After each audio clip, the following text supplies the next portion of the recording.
अगर हम बात करेंगे साथियों नॉर्मली आप सभी लोगों से, तो आप सभी लोगों ने जलियांवाला बाग का नाम सुना होगा, ठीक है, हम वहीं पर चल रहे हैं। तो जलियांवाला बाग का नाम जब हम सुनते हैं, जलियांवाला बाग कांड का नाम भी आप सभी लोगों ने सुना होगा। जलियांवाला बाग कांड को 102 साल पूरे हो चुके हैं, और 102 साल पूरे होने पर अगर हम तारीख को देखें तो 13 अप्रैल 1919 यही थी ना जलियांवाला बाग कांड की, ठीक है। तो जो जलियांवाला बाग आपका था स्मारक, उसको क्या किया गया है, रिनोवेट किया गया है। मतलब जो जलियांवाला बाग था, तो पहले वो एक्चुअल था, मतलब जैसा हुआ था वैसा था। मतलब अभी उसमें क्या है कि बहुत सारी चीजें जो है ऐड ऑन कर दी, रिनोवेट कर दिया, बहुत सारी मूर्तियां रख दी, ठीक है, लाइटिंग कर दी, तो मतलब उसकी रिनोवेशन कर दी है, ठीक है। उसकी जो रिनोवेशन कर दी है, तो वो डेडिकेट किया है प्रधानमंत्री ने कल, मतलब कल उसको इनोग्रेट किया है। यहां पर लिखा हुआ है जलियांवाला बाग राष्ट्रीय स्मारक के नवीकरण परिसर राष्ट्र को समर्पण। तो जो हमारा देश है, जो हमारी कंट्री है, उसको डेडिकेट किया है जलियांवाला बाग, ठीक है, जिसमें सारी की सारी चीजें आप लोगों की जो है यहाँ पर आप लोगों ने पहले देखा था, पहले इस तरह का हुआ करता था, अब उसको रिनोवेट कर दिया गया। जैसे किसी चीज को जैसे करवाए हम करते नहीं कि घर को रिनोवेट करते हैं शादी ब्याह वगैरह में, ठीक है, या नॉर्मली कई बार हम क्या कहते हैं, ओल्ड को हटा करके न्यू चीजें हम उसके अंदर जो है एड ऑन कर देते हैं, तो वो रिनोवेशन कर दिया है जलियांवाला बाग। तो जलियांवाला बाग आप लोगों का 13 अप्रैल 1919। और अगर हम बात करेंगे तो अमृतसर, कहां पर साथियों, अमृतसर। जब भी हम अमृतसर की बात करते हैं तो अमृतसर में क्या मिलेगा, गोल्डन टेम्पल मिलेगा। क्या मिलेगा, गोल्डन टेम्पल मिलेगा। और दोस्तों अगर आपसे कोई पूछेगा कि अमृतसर शहर को किसने बसाया था, जो अमृतसर शहर है उसको बसाने वाले कौन थे, तो अमृतसर शहर को बसाने वाले थे गुरु रामदास। कौन थे साथियों, गुरु रामदास। तो गुरु रामदास जी ने ये आप लोगों का जो था अपना इसको बसाया था। ये चीज आप लोगों को क्या रखनी है, ध्यान रखनी है, इंपोर्टेंट है, मार्क कर लीजिएगा, ठीक है। चलिएगा आगे चलते हैं साथियों फटाफट से। और गुरु रामदास जी इंटरनेशनल एयरपोर्ट अगर पूछा जाएगा तो भी आप बताएंगे कहां पर मेरे साथियों, आप लोग बताएंगे अपना अमृतसर के अंदर, ठीक है। समझ में आ रही है मेरी बात आप लोगों को, ये बेसिक है, वन लाइनर क्वेश्चन है, इसमें और ज्यादा आपका कुछ नहीं बनता। भारत और जर्मनी ने अदन की खाड़ी, ये क्वेश्चन थोड़ा ध्यान से समझना है, यहां पे थोड़ी सी डिटेलिंग होगी मेरे दोस्तों। तो यहां पर इंडिया है और यहां पर क्या है, जर्मनी है। दोनों ने एक मैरीटाइम एक्सरसाइज की है। मैरीटाइम एक्सरसाइज का मतलब होता है समुद्री अभ्यास। अब समुद्री अभ्यास को कौन करता है, तो समुद्री अभ्यास को करती है नेवी। कौन करती है दोस्तों, नेवी करती है। और ये कहां पे किया हुआ है, गल्फ ऑफ अडन में किया हुआ है, मतलब जो अदन की खाड़ी है ना आप लोगों की, वहां पे किया हुआ है। अब आप सोच रहे होंगे कि सर ये अदन की खाड़ी है कहां, तो चलिएगा एक बार सबसे पहले हम अदन की खाड़ी पे नजर डालते हैं, बाकी चीजों को हम बाद में देखेंगे। दोस्तों अगर आप देखिएगा ध्यान से, इंडियन ओशियन के बारे में आप सभी को जानकारी है, इंडियन ओशियन हम पढ़ते रहते हैं। हमने अरेबियन सी के बारे में हमें सारी जानकारी है, ये हमारा अरेबियन सी है मेरे दोस्तों।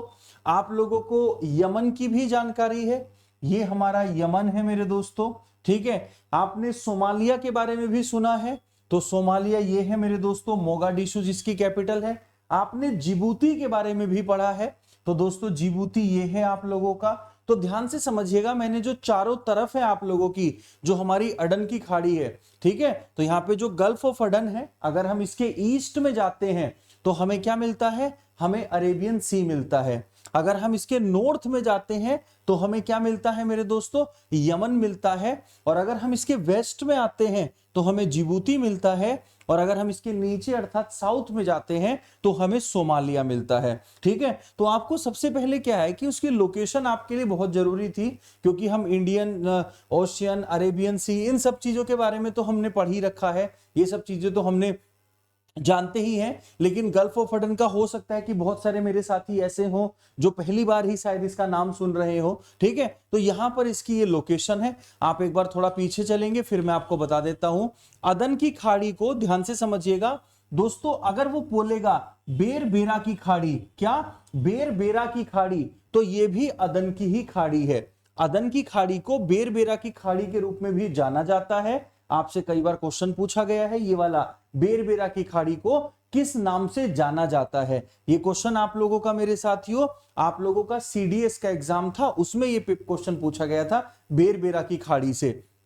जो उत्तर में यमन, अभी अभी हमने बताया, ठीक है, पूर्व में अरब सागर, अरेबियन सी, पश्चिम में जिबूती और दक्षिण में गार्डाफोई चैनल, सकोटा और सोमाली लैंड के बीच में, वही आपका जो सोमालिया वाला है, ये रहा आप लोगों का सारा का सारा, और ये आप लोगों का बेरबेरा है, ये बेरबेरा, ठीक है। तो बेरबेरा की खाड़ी मेरे दोस्तों और के बीच एक गहरे पानी की खाड़ी है। तो ये चीज आप लोगों को यहाँ पे दिखाई दे गई होगी, आपने अच्छे से यहाँ पे अंडरस्टैंड कर लिया होगा कि कहां पर क्या चीजें आप लोगों की दिख रही हैं। अगर हम थोड़ा सा और देखें तो ये सूडान हमारी कंट्री आ जाती है। सूडान के बारे में आपने सुना है ना, ये सूडान की कैपिटल है खार्तूम, ठीक है। ये आप लोगों की साउथ सूडान है, और साउथ सूडान की कैपिटल क्या है आप सभी को पता है, जूबा, ठीक है, याद रखेंगे। ये आप लोगों का केन्या आ जाता है, जहां पे नैरोबी इसकी कैपिटल बनेगी, ध्यान रखिएगा। और ये आप लोगों की यहां पर देखो युगांडा, और युगांडा के नीचे छोटा सा आपको शायद दिखाई दे रहा होगा लेक विक्टोरिया। तो लेक विक्टोरिया वगैरह से भी प्रश्न पूछे जाते हैं। नीचे तंजानिया आ जाएगा आप लोगों का, ठीक है। तो ये सब हमने पढ़ा हुआ है। अब दोस्तों यहां पर एक दो चीजें और आपको निकल के आएंगी। आपने अडन की खाड़ी पढ़ ली, आपने बेरबेरा की खाड़ी पढ़ ली। अब इसमें जो हमारे आईएनएस है, इंडियन नेवल शिप है, वो कौन सा था जिसने पार्टिसिपेट किया था?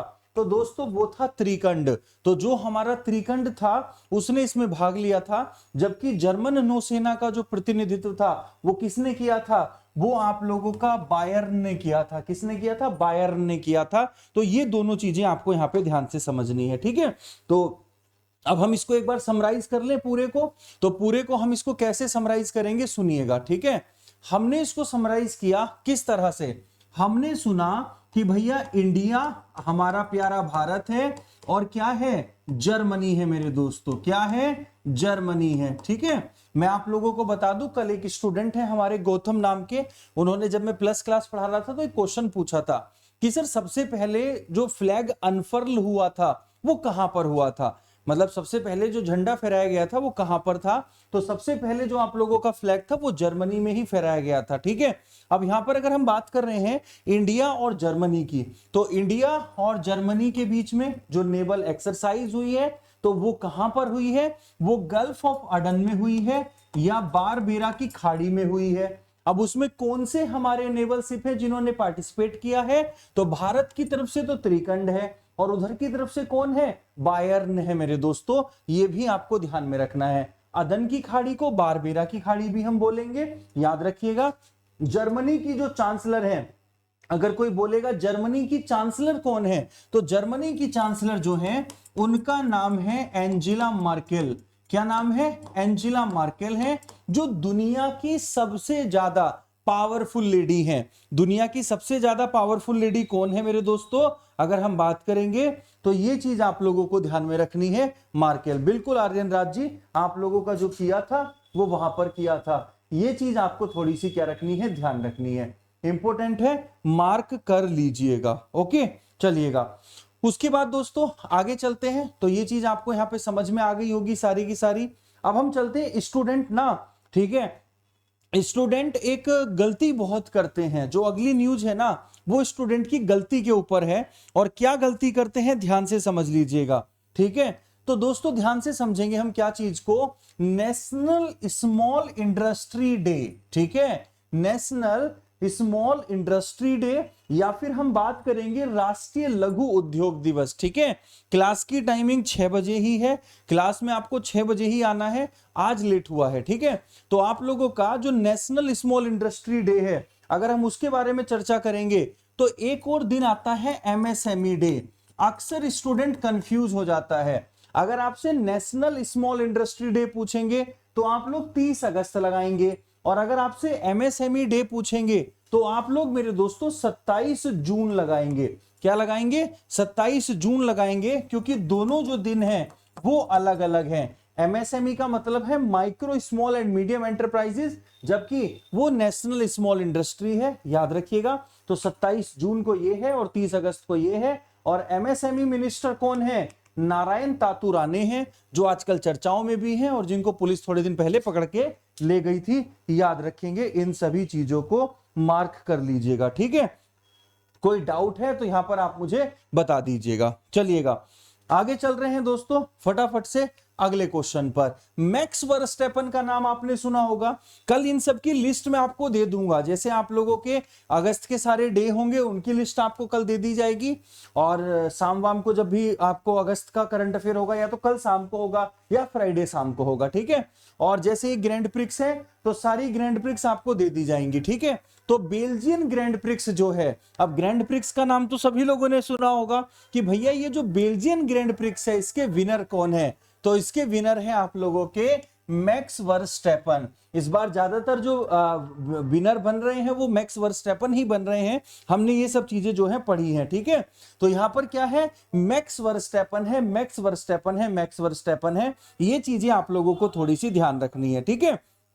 थोड़ा सा मैं फास्ट इसलिए भी करवा रहा हूं क्योंकि आप में से बहुत सौ की क्लास होंगी 10 बजे, तो आप लोगों को वो लेट भी ना हो जाए, ठीक है। इसलिए भी मैं थोड़ा सा आपको न्यूज को स्पीड में करवा रहा हूं, ठीक है।